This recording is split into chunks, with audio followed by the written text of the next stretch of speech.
All right, so we had a long time coming as far as the Bitcoin ETFs go. They finally were approved by the SEC, and that wasn't without a more than likely a market manipulation event where someone apparently hacked the account and claimed they were approved the day before.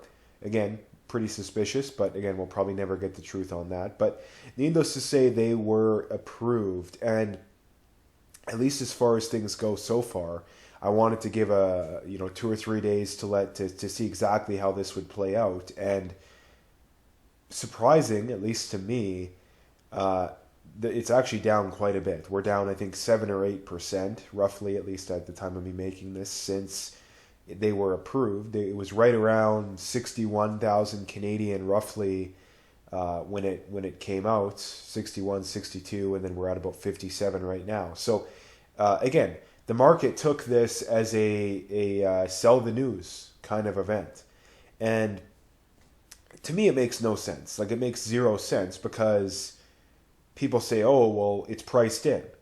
Well, what do you mean it's priced in, right? And again, there's many arguments that I would make for that. I mean, number one, we know the halvings are coming. We've known the halvings are coming every single halving. But again, you look at the last time around, well, the pump wasn't until after it. The time before that, the pump wasn't until after it. So what makes you think that this is going to be any different, right?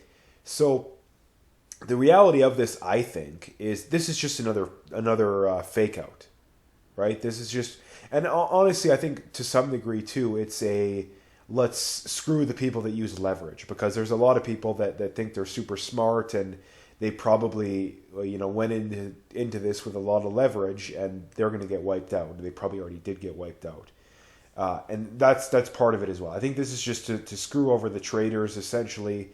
And again, I've said time and time again, and I will continue to say this, is nothing changed at all about my position on this. Number one, in my personal opinion, right? Everything my opinion here. I don't recommend to buy the ETF. I mean, and if you are, it shouldn't be a large position, right?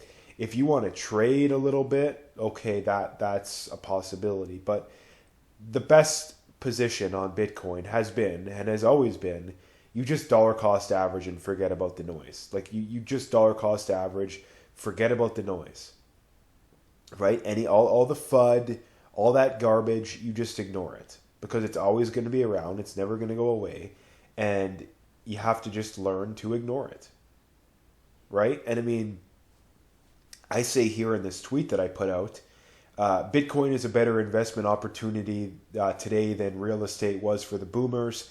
Can't wait to see all the NPC excuses for why they ignored the obvious down the road. And again, this is something I've said time and time and time again. Again, like I said, I believe this wholeheartedly, right? You buy Bitcoin today, you will get a better return than someone who bought, Vancouver, Toronto, San Francisco real estate 30 years ago, right? You will 10, 20, 30x your money, right? I think that's my base case.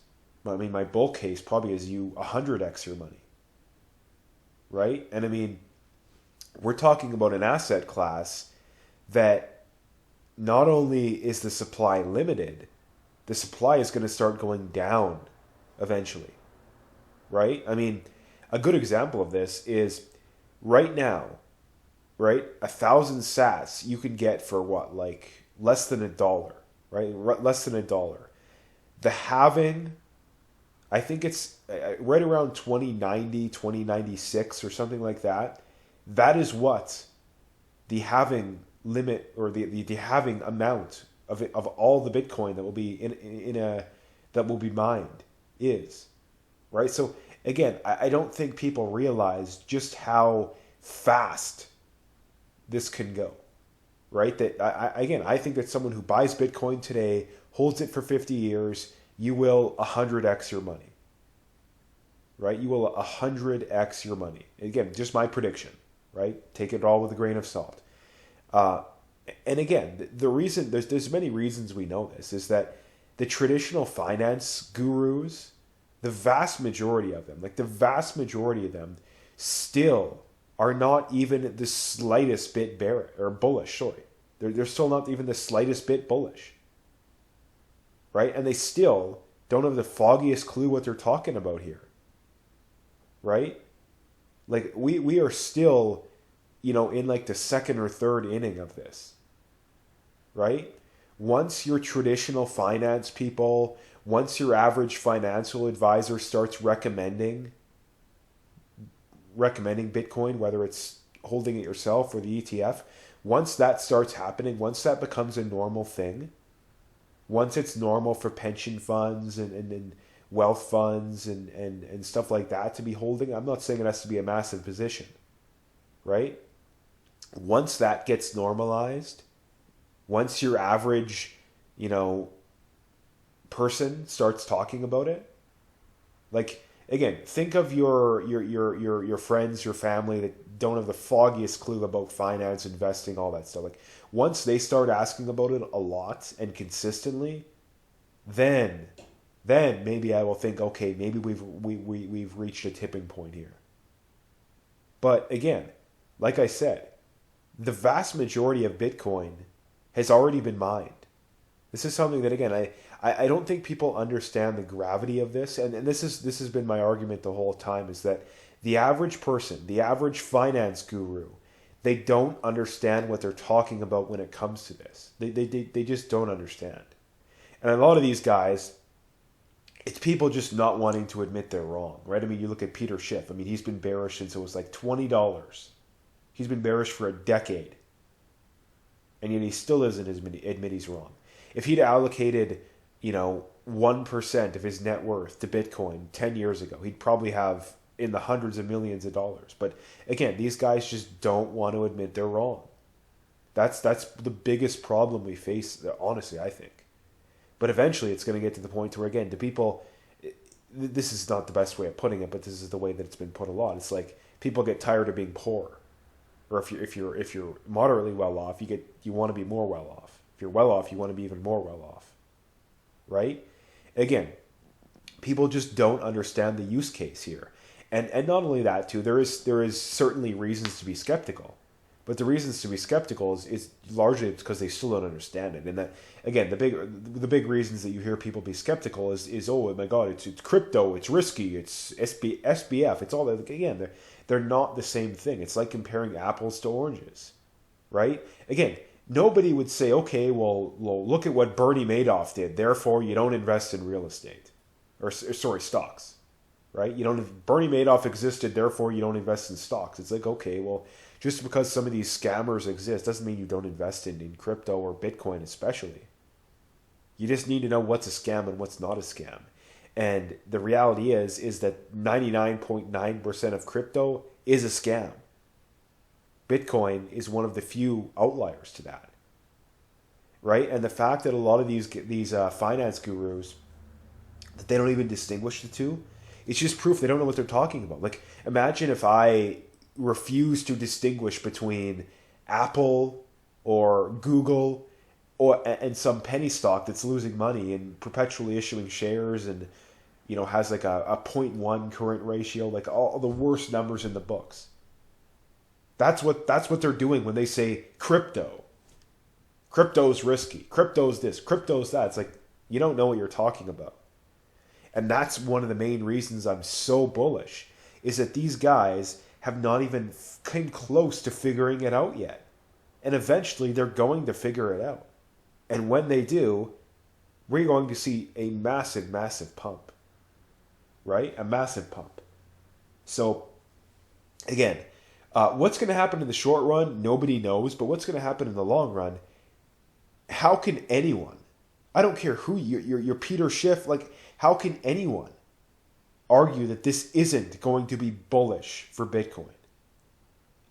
I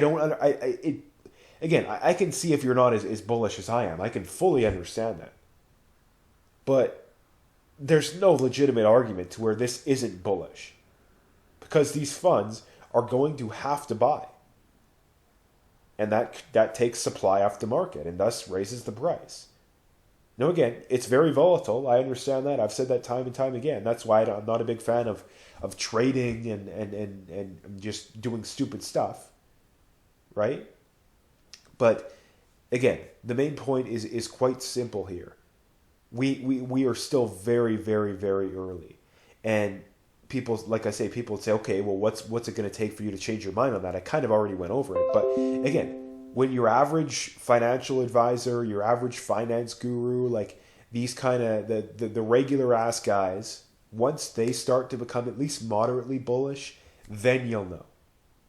When you have people that have never saved money in their life, they're terrible with money, when they start buying, then you'll know.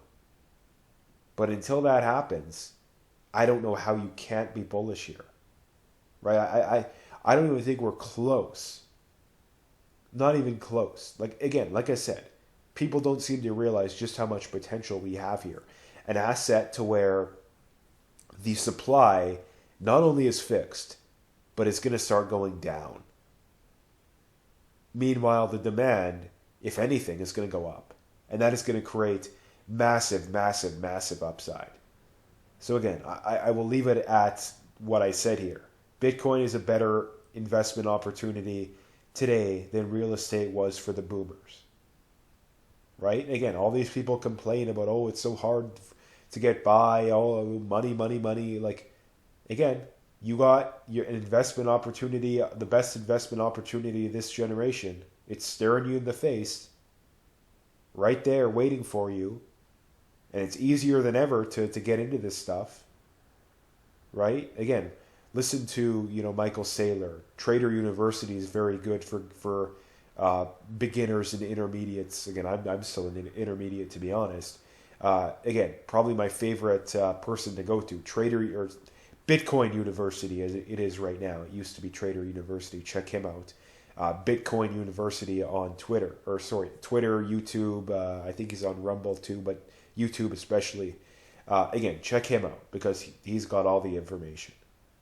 Right? So, anyway, I'm surprised, very surprised that this turned out to be something that was bearish, but I think it's a one-off. I really think this is a one-off. Again, we got the halving coming up in, 4 months roughly? And then after that, we probably got some rate cutting. Like, I think that this is going to be a very, very bullish year for Bitcoin, and 2025 probably is even more bullish. So, anyway, that is my opinion. I'd love to hear other people's opinions, so please comment, like, subscribe, all that good stuff, and stay tuned for more.